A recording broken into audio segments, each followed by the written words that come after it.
की शुरुआत में एक लड़के को दिखाया जाता है जो अपनी मॉम के साथ है। इस लड़के का नाम निक है और निक की मॉम चाहती है कि वो जल्दी से अपनी लाइफ में सेटल हो जाए, वो किसी को डेट करना शुरू कर दे। निक एक आर्किटेक्ट है। निक अपने काम में बहुत बिजी रहता है। निक की मॉम उसे एक फाउंटेन पर ले जा रही है। ये फाउंटेन 1905 में बनाया गया था और जब निक और उसकी मॉम फाउंटेन की तरफ जा रहे होते हैं तभी यहाँ पर उन्हें एक लड़की मिलती है। इसका नाम लॉरी बेथ है और ये 15 सालों के बाद शहर में वापस लौट कर आए। जब निक छोटा था तो वो लॉरी को बहुत पसंद किया करता था और लॉरी भी अब एक आर्किटेक्ट है। निक उसे अपना विजिटिंग कार्ड देता है। लॉरी कहती है कि हम जरूर मिलेंगे और वो वहाँ से चली जाती है। निक की मॉम निक से कहती है कि तुम्हें लॉरी से मिलना चाहिए, तुम उसे पसंद करते थे। निक कहता है उस वक्त मैं 12 साल का था। यहाँ पर अब निक की सिस्टर भी आ जाती है। उसकी सिस्टर की 2 बेटियां भी हैं और निक की सिस्टर की जो बेटियां होती है वो अपनी मॉम से कॉइन मांगती है क्योंकि वो फाउंटेन के अंदर डालना चाहती है। दरअसल यहाँ पर एक मान्यता है कि जो भी फाउंटेन के अंदर कॉइन डालता है तो उसकी विश पूरी हो जाती है। निक कहता है कि मेरे पास कॉइन है और वो उन दोनों बच्चियों के साथ फाउंटेन की तरफ जाता है। वहीं दूसरी तरफ एक लड़की को दिखाया जाता है जिसका नाम नैटली है। नैटली अपनी दोस्त के साथ होती है। वो यही फाउंटेन के पास एक लेडी से फ्लावर खरीदती है और फ्लावर खरीदने के बाद जब वो लेडी उसे कॉइन वापस कर रही होती है तो नैटली उसे कहती है कि आप रख लीजिए, लेकिन उसके साथ जो उसकी दोस्त होती है वो कहती नहीं, हमें वापस चाहिए और वो उस लेडी से कॉइन ले लेती है। नैटली उस लेडी को सॉरी कहती है और अब नैटली और उसकी दोस्त फाउंटेन के पास जाती है। नैटली की दोस्त नैटली को कहती है कि तुम इसके अंदर एक कॉइन डालो और जो भी तुम्हारे मन में विश है उस विश को मांगो, वो पूरी जरूर होगी। अब एक तरफ नैटली खड़ी होती है और फाउंटेन के ठीक दूसरी तरफ निक खड़ा होता है। ये दोनों एक दूसरे को नहीं देख सकते और ये दोनों की दोनों फाउंटेन के अंदर अपना कॉइन डालते हैं। निक अपने कॉइन को जोर से फेंकता है, इसीलिए उसका कॉइन उस तरफ आ जाता है जिस तरफ नैटली है और निक का कॉइन ठीक नैटली के कॉइन के ऊपर आकर गिरता है। इसके बाद नैटली और निक यहाँ से चले जाते हैं। नैटली का एक रेस्टोरेंट है लेकिन ये रेस्टोरेंट बहुत अच्छा नहीं चलता और साथ ही साथ उनका शेफ भी काम छोड़कर चला गया है। लेकिन उनके पास यहाँ पर एक नया इटालियन शेफ आता है। वहीं दूसरी तरफ ये दिखाया जाता है कि निक की मॉम निक को 2 टिकट्स देती है और ये कॉमेडी शो की टिकट्स होती है। निक की मॉम निक से कहती है कि तुम्हें लॉरी बेथ के साथ जाना होगा। लॉरी बेथ वही लड़की है जिससे निक 12 साल की उम्र में प्यार करता था और उस उम्र में उसने उसे किस भी किया था, लेकिन अब वक्त बहुत आगे बढ़ चुका है और निक उसके लिए ऐसा कुछ भी फील नहीं करता। लेकिन अपनी मॉम के प्रेशराइज करने पर वो कहता है ठीक है, मैं लॉरी के साथ शो देखने जरूर जाऊंगा। निक घर वापस आ जाता है और सोफे पर बैठकर टीवी देखना शुरू कर देता है। वहीं दूसरी तरफ ये दिखाया जाता है कि नैटली भी काम से घर आ चुकी है और वो भी अपने घर में बैठी होती है और बैठे बैठे नैटली को नींद आ जाती है। दूसरी तरफ निक को भी नींद आ चुकी है और तभी नैटली की आंखें खुलती है और वो उसी फाउंटेन के पास होती है जहाँ पर उसने आज सुबह कॉइन डाला था। तभी वो वहाँ पर निक को देखती है। वो निक से पूछती है कि मैं यहाँ पर कैसे आ गई। निक भी पूरी तरह से हैरान होता है। वो चारों तरफ देखता है। वो कहता है यहाँ पर हमारे अलावा कोई भी नहीं है। नैटली निक को अपना नाम बताती है और निक भी नैटली को अपना नाम बताता है और तभी निक देखता है कि फाउंटेन पर एक गिफ्ट रखा होता है। वो नैटली से कहता है कि शायद ये तुम्हारे लिए और जब वो उसे खोलते हैं तो उसके अंदर एक फोटो होती है। निक कहता है कि ये तुम्हारे बचपन का फोटो है। नैटली कहती नहीं, ये मेरी मॉम है। निक कहता है तुम्हारी मॉम बिल्कुल तुम्हारी तरह दिखती है। नैटली निक से पूछती है हु आर यू। निक उसकी इस बात का जवाब तो नहीं देता लेकिन वो उसे कहता है कि यू आर सो ब्यूटीफुल और इसके बाद निक नैटली के कंधे पर हाथ रखता है और नैटली भी निक के कंधे पर हाथ रखती है और तभी इन दोनों की आंखें खुल जाती है। दरअसल ये दोनों सपना देख रहे होते हैं। अगले दिन नैटली अपने रेस्टोरेंट में जाती है और वहाँ पर जो उसका नया शेफ होता है जो कि इटालियन है वो सारी डिश अपनी मर्जी से ही बनाता है। हालांकि इस बात से नैटली को थोड़ा सा ऑब्जेक्शन होता है लेकिन जब वो अपनी डिशेस बनाता है लोग वहाँ पर खाने के लिए आते हैं तो लोगों को ये सब बहुत पसंद आता है और वहाँ पर बहुत सारे कस्टमर्स आ जाते हैं। वहीं दूसरी तरफ निक भी बेथ के साथ अपनी मॉम के कहने पर आज रात को डेट पर गया होता है। ये दोनों बहुत अच्छा वक्त एक दूसरे के साथ बिताते हैं। बेथ निक को किस भी करती है लेकिन निक उसमें बहुत ज्यादा इंटरेस्टेड नहीं होता। बेथ जाने से पहले निक को बताती है कि आज उसने अपना ऑनलाइन स्टेटस बदलकर उसमें लिख दिया कि वो रिलेशनशिप में है निक के साथ। निक कहता है कि तुम्हें इसे डिलीट कर देना चाहिए। बेथ कहती है क्या तुम मेरे साथ ब्रेकअप कर रहे हो। निक उसे प्यार से समझाता है कि हम ब्रेकअप सिर्फ उसके साथ करते हैं जिसके साथ हम कभी रिलेशनशिप में हो। मैं तुम्हारे लिए उतना इंटेंस फील नहीं करता। इससे बेथ को बुरा तो लगता है लेकिन निक उसकी मदद नहीं कर सकता। निक वापस अपने घर पर आ जाता है। वो सो जाता है। वहीं दूसरी तरफ नैटली भी सो जाती है और इन दोनों को एक बार फिर से सपना आता है और सपने में ये दोनों एक साथ होते हैं जहाँ पर नैटली एक दीवार पर खड़ी है। ये एक बहुत ऊंची बिल्डिंग की छत की दीवार होती है जहाँ से शहर बहुत खूबसूरत दिख रहा होता है। और यहाँ से शहर की वो सबसे बड़ी झील भी दिख रही होती है, जिस झील के ऊपर ब्रिज बनाने के लिए निक एक डिजाइन बना रहा होता है ताकि वो पास हो जाए। और वो नेटली को बताता है कि वो एक आर्किटेक्ट है और वो समझाता है कि वो किस तरह का डिजाइन बना रहा है। और तभी नेटली को वो ब्रिज देखना शुरू हो जाता है क्योंकि ये इनके सपनों की दुनिया है। निक कहता है कि मैंने तो अभी तक इसे बनाया भी नहीं। नेटली बताती है कि उसका एक रेस्टोरेंट है। ये दोनों एक दूसरे से बहुत ज्यादा अट्रैक्टेड होते हैं और अब ये एक दूसरे को किस करना चाहते हैं, एक दूसरे के करीब आते हैं। लेकिन इससे पहले कि ये दोनों एक दूसरे को किस करते, ये हकीकत की दुनिया में अपने अपने बेड से नीचे गिर जाते हैं। निक ये बात अपनी मॉम को बताता है। वो कहता है कि मैं सपनों में एक लड़की से मिला और जिस तरह से मैं उसके लिए फील करता हूँ मैंने कभी किसी के लिए फील नहीं किया। उसकी मॉम कहती है ये तो अच्छी बात है, इस सपने का मतलब ये है कि तुम्हें अब किसी के साथ रिलेशनशिप में जाना चाहिए।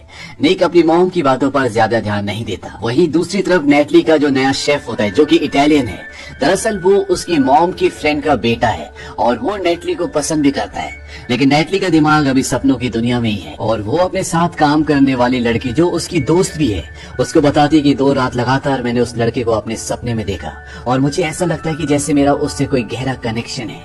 लेकिन वो जानती है कि ये सिर्फ एक सपना है, फिर भी वो इस सपने को सच मानना चाहती है। वो इसे बार बार देखना चाहती है।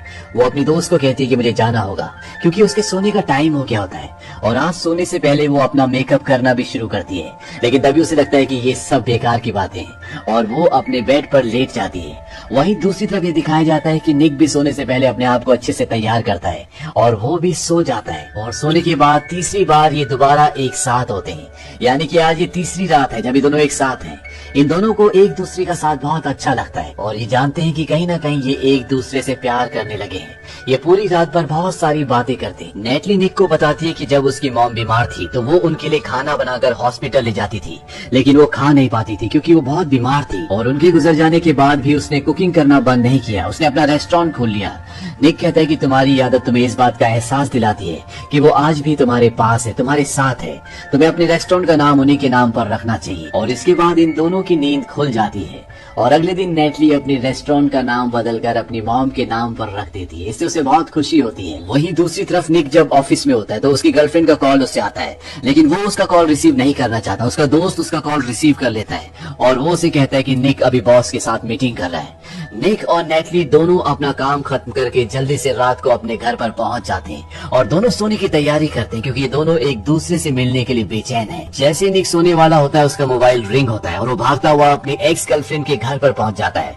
दरअसल उसने कहा होता है कि कोई इमरजेंसी है और जब निक वहां पर पहुंचता है तो उसकी गर्लफ्रेंड बताती है कि घर में बहुत बड़ा चूहा है। निक इस बात से बहुत अपसेट होता है। वो कहता है ये कोई इमरजेंसी नहीं थी और इसके बाद ये दोनों चूहे को ढूंढना शुरू करते हैं। दरअसल ये एक बहाना होता है। उसकी एक्स गर्लफ्रेंड उसके साथ पैचअप करना चाहती है और वो उसे कहती है कि मुझसे गलती हो गई। वो उसे किस भी करती है। वहीं दूसरी तरफ सपनों की दुनिया में दिखाया जाता है कि नेटली वहां पर निक को ढूंढ रही होती है, लेकिन उसे निक कहीं भी नहीं दिखता। दरअसल जब ये सपनों की दुनिया में होते हैं तो इन दोनों के अलावा उस दुनिया में कोई भी नहीं होता, यानी कि वहां पर और कोई इंसान नहीं दिखता। वो रात भर उसे वहां पर ढूंढती है लेकिन निक नहीं आता। इस बात से अगले दिन वो उदास होती है, लेकिन उसे लगता है कि वो सिर्फ एक सपना था और अब शायद वो सपना दोबारा कभी ना देख पाए और वो हकीकत की दुनिया में आना चाहती है। इसीलिए आज रात को वो अपने रेस्टोरेंट में काम करने वाले अपने शेफ, जो उसकी मॉम की दोस्त का बेटा भी है, जो उसे बहुत पसंद करता है, उसके साथ एक डांस क्लब में जाती है जहाँ पर वो उसके साथ बहुत डांस करती है।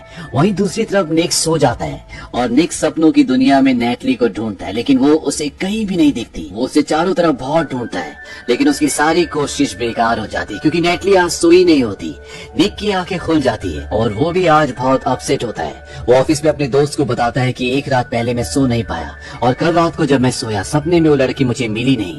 दरअसल ये मेरी गलती है, मैंने उसे खो दिया है। और निक को भी अब ये लगता है कि शायद वो उसे सपने में ना देख पाए और वो सिर्फ एक भ्रम था। सच्चाई का उस दुनिया से, उस सपने से कोई लेना देना नहीं है और इसीलिए निक अब सच्चाई की दुनिया में वापस लौटना चाहता है। और शाम को जब वो अपने घर पहुंचता है तो वहाँ पर उसकी एक्स गर्लफ्रेंड होती है। वो उसे कहती है कि रात को हमें डिनर करने बाहर चलना चाहिए। हालांकि निक का ऐसा कोई भी प्लान नहीं था, लेकिन उसके कहने पर वो उसके साथ चला जाता है और ये दोनों एक रेस्टोरेंट में जाते हैं और ये उसी रेस्टोरेंट में जाते हैं जो रेस्टोरेंट नेटली का है। लेकिन फूड का ऑर्डर लेने के लिए नेटली नहीं बल्कि उसकी दोस्त आती है। निक अपना फूड का ऑर्डर देता है और इसके बाद उसके पास जो डायरी होती है वो उस पर स्केच बनाना शुरू कर देता है और ये उस फाउंटेन का स्केच बना रहा होता है जिसके अंदर इसने कॉइन डाला था। और इस डायरी में उस ब्रिज का स्केच भी होता है जिसे वो कंपटीशन के लिए बना रहा होता है। उसकी गर्लफ्रेंड उसे रोकती है क्योंकि वो उससे बातें करना चाहती है। निक उसे बताता है कि ब्रिज के डिजाइन बनाने का जो कंपटीशन है उसके फाइनल राउंड में मैं पहुंच चुका हूँ। उसकी गर्लफ्रेंड उससे पूछती है कि इसमें पैसे कितने मिलेंगे। निक कहता है कि इसमें कोई भी पैसा नहीं है लेकिन आपको प्रेस्टीज बहुत मिलेगी। इस बात से उसकी गर्लफ्रेंड अपसेट हो जाती है। दरअसल कहीं ना कहीं वो मनी माइंडेड होती है और वो इसमें निक को सपोर्ट नहीं करती। इस बात से निक भी थोड़ा सा अपसेट हो जाता है और वो वॉशरूम चला जाता है। और तभी नेटली यहाँ पर इनका ऑर्डर लेकर आती है लेकिन निक इस वक्त यहाँ पर नहीं होता। और जैसे ही नेटली यहाँ से किचन में वापस जाती है निक वापस अपनी टेबल पर आ जाता है। यहाँ पर कई बार ऐसे मौके आते हैं जब ये एक दूसरे को देखने वाले होते हैं लेकिन किस्मत इनका साथ नहीं देती और अगर ये एक दूसरे को देख लेंगे तो ये पहचान लेंगे। लेकिन फिलहाल ये एक दूसरे को नहीं देख पाते और जब सब चले जाते हैं तो नेटली उस टेबल के पास जाती है जहाँ पर निक बैठा था और वहाँ पर उसे 2 पेपर मिलते हैं जिनके ऊपर निक ने फाउंटेन का और उस ब्रिज का जिस प्रोजेक्ट पर वो काम कर रहा है उसके स्केच बनाए होते हैं। उन दोनों को देखकर वो हैरान हो जाती है और वो अपने साथ काम करने वाली लड़की से पूछती है कि यहाँ पर कौन बैठा था। उसकी दोस्त उसे बताती है कि यहाँ पर एक लड़का बैठा था, उसके साथ एक लड़की भी थी। और नेटली यहाँ से सीधा फाउंटेन के पास जाती है। दरअसल उसे ऐसे भी लगता है कि शायद ये एक इंडिकेशन हो। और जब वो वहाँ पर जाती है तो वहाँ बेंच पर एक औरत बैठी होती है। ये वही औरत है जो यहाँ पर फूल बेचती है, जिसने इस कहानी की शुरुआत में नेटली को फूल बेचे थे। और जब वो लेडी नेटली को देखती है तो वो कहती है क्या तुम यहाँ पर अपने ड्रीम बॉय को ढूंढने के लिए आई हो। ये बात सुनकर नेटली हैरान हो जाती है। नेटली उस लेडी को पहचान लेती है कि ये वही लेडी है जिससे उसने कभी फूल खरीदे थे। नेटली उससे पूछती है कि आप यहाँ पर क्या कर रही हो। वो कहती है कि जब मुझे रात को कभी नींद नहीं आती तो मैं यहाँ पर आ जाती हूँ। मैं भी अपने सच्चे प्यार से लगातार 7 रातों तक अपने सपनों में मिली थी। ये इसी तरह से काम करता है और अगर तुम्हारा प्यार सच में सच्चा है तो तुम्हारा सपना सच हो जाएगा। इसके बाद वो लेडी यहाँ से जाने लगती है। नेटली उससे पूछती है क्या तुम्हारे साथ ये हुआ था। वो कहती है कि मैं तुम्हें एक ही एडवाइस दूंगी कि सपनों की दुनिया को छोड़कर हकीकत की दुनिया में आ जाओ। किसी ऐसे इंसान को ढूंढो जो असली हो। इसके बाद वहाँ से नेटली भी चली जाती है। और आज रात को जब ये दोनों सोते हैं तो नेटली और निक एक बार फिर से मिलते हैं और आज ये छठी रात है, यानी कि इनके पास एक और रात बची हुई है। नेटली निक से ज्यादा बात नहीं करना चाहती, वो उसके साथ टाइम स्पेंड नहीं करना चाहती। वो कहती है कि ये सब एक भ्रम है और वो उसे सारी बात बताती है जो उस फ्लावर वाली लेडी ने उसे बताई होती है। वो कहती है 7 रातों तक लगातार हम एक दूसरे से मिलते हैं और उसके बाद सब कुछ खत्म हो जाता है। निक कहता है कि ऐसा कुछ भी नहीं है, सब कुछ रियल है, तुम रियल हो, मैं रियल हूँ। और अब नेटली निक को हाथ लगाना चाहती है क्योंकि जब भी ये एक दूसरे को टच करते हैं इनकी नींद खुल जाती है। लेकिन निक उसे ऐसा करने से मना करता है पर नेटली उसके शोल्डर्स पर हाथ रख देती है जिसकी वजह से इन दोनों की नींद खुल जाती है। और अब इनके पास एक आखिरी रात बची है जब ये दोनों मिल सकते हैं और इन दोनों को ये पता भी नहीं कि ये हकीकत में एग्जिस्ट करते भी हैं या नहीं। और जब इनके मिलने की आखिरी रात होती है तो उस रात को नेटली सोती नहीं क्योंकि वो इन सब चीजों से बाहर निकलना चाहती है। वहीं दूसरी तरफ दिखाया जाता है कि निक जिस ऑफिस में काम करता है वो उसके डिजाइन को कंपटीशन में नहीं भेजना चाहती। इस बात से उसे दुख होता है। निक को पता है कि उसका डिजाइन सबसे बेहतर है, इसीलिए वो जॉब छोड़ देता है। और उसकी जो गर्लफ्रेंड होती है इस बात से वो अपसेट हो जाती है क्योंकि वो चाहती है कि निक जॉब करे, उनका फ्यूचर सिक्योर रहे। उसे निक के सपनों से, उसकी इच्छाओं से कोई मतलब नहीं है। निक कहता है कि शायद मैं अपनी जिंदगी में इससे बेहतर कर सकता हूँ। और आज रात को निक का जो कंपटीशन होता है उसका भी फाइनल रिजल्ट आना है और निक अपने दोस्त के और गर्लफ्रेंड के साथ वहाँ पर पहुँच जाता है। वहीं दूसरी तरफ दिखाया जाता है कि नेटली के रेस्टोरेंट में जो उसका शेफ होता है, जो उसकी मॉम की दोस्त का बेटा है जिसका नाम मारियो है, मारियो नेटली की दोस्त को पसंद करता है। ये बात नेटली को पता नहीं थी लेकिन जब नेटली की दोस्त गिरती है तो मारियो भागता हुआ उसके पास जाता है और जिस तरह से वो उसके लिए केयर दिखाता है नेटली समझ जाती है कि ये दोनों एक दूसरे को पसंद करते हैं। नेटली कहती है कि मुझे जाना होगा, अगर मैंने अपने प्यार को नहीं ढूंढा तो मैं उसे हमेशा के लिए खो दूंगी। और वो निक को ढूंढने के लिए वहाँ से निकल पड़ती है। वहीं दूसरी तरफ ये दिखाया जाता है कि निक के कंपटीशन का रिजल्ट अब अनाउंस होने वाला होता है लेकिन निक अंदर से पूरी तरह से रेस्टलेस होता है क्योंकि वो जानता है कि 7 रातें पूरी हो चुकी है और अब वो सपनों में नेटली से कभी नहीं मिल सकता। लेकिन वो उसे ढूंढना चाहता है, उससे मिलना चाहता है क्योंकि वही उसकी जिंदगी का सच्चा प्यार है। वो अपनी गर्लफ्रेंड को कहता है कि मैं यहाँ पर वेट नहीं कर सकता, मुझे जाना होगा, मुझे किसी भी कीमत पर उसे ढूंढना होगा। और वो वहाँ से सीधा फाउंटेन के पास पहुंच जाता है लेकिन वहाँ पर उसे कोई भी नहीं मिलता। लेकिन उसे पता है कि सपनों में नेटली ने बताया था कि उसका एक रेस्टोरेंट है। वो अपने मोबाइल में शहर के सभी रेस्टोरेंट्स के एड्रेस रिसोर्सेज निकालता है ताकि वो नेटली को ढूंढ सके और वो वहाँ से निकल जाता है। लेकिन जब वहाँ से निकल रहा होता है तो उसके पास जो कंपटीशन का ब्रोशर होता है जो कि एनवेलप के अंदर होता है वो वहीं फाउंटेन के पास गिर जाता है। और जब नेटली वहाँ पर आती है तो वो देखती है कि वहाँ पर कोई भी नहीं होता, लेकिन उसे वो एनवेलप मिल जाता है जो निक से अभी कुछ देर पहले यहाँ पर छूटा था। वो उसे उठाती है और उसके अंदर देखती है कि इनविटेशन कार्ड होता है और ये उसी कंपटीशन का कार्ड होता है जिसके बारे में निक ने उसे सपने में बताया था। और नेटली उस कंपटीशन में पहुंच जाती है, लेकिन निक वहाँ पर नहीं होता क्योंकि वो उसे शहर के सभी रेस्टोरेंट्स में एक एक करके ढूंढ रहा होता है। और वो फाइनली नेटली के रेस्टोरेंट में पहुंच जाता है और वो उसकी दोस्त से पूछता है क्या ये रेस्टोरेंट नेटली का है। वो कहती है कि हाँ, लेकिन वो इस वक्त यहाँ पर नहीं है। और इसके बाद निक भी वहाँ से निकल जाता है। वही कंपटीशन में दिखाया जाता है कि इस कंपटीशन को निक जीत जाता है। और जैसे निक का नाम अनाउंस किया जाता है, निक का जो दोस्त होता है वो अपने दोनों हाथ खड़े करता है। नेटली को लगता है कि यही निक है, यानी कि उसके सपनों वाला लड़का कोई नहीं है, वो एग्जिस्ट करता ही नहीं है। लेकिन जब निक का दोस्त विनिंग अवार्ड लेता है तो वो बताता है कि मैं निक नहीं हूँ बल्कि मैं उसका दोस्त हूँ, वो यहाँ पर नहीं है, इसीलिए उसके बिहाफ पर मैं इस अवार्ड को ले रहा हूँ। नेटली उससे पूछती है निक कहाँ है। वो कहता है कि निक यहाँ से अभी कुछ देर पहले चला गया और नेटली भी वहाँ से निकल जाती है। नेटली की दोस्त उसे कॉल करती है और वो उसे बताती है कि यहाँ पर तुम्हें कोई ढूंढने के लिए आया था, लेकिन बिना कुछ बताए वो यहाँ से चला गया। नेटली अपनी दोस्त को बोलती है कि मुझे नहीं पता कि मुझे उसे कहाँ पर ढूंढना चाहिए।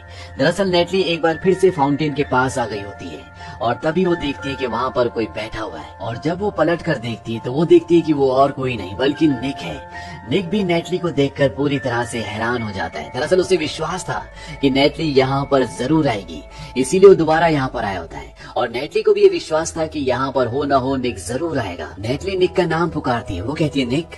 निक भी नेटली का नाम पुकारता है और ये दोनों एक दूसरे के पास आते हैं। नेटली कहती है क्या होगा अगर ये सपना हुआ तो।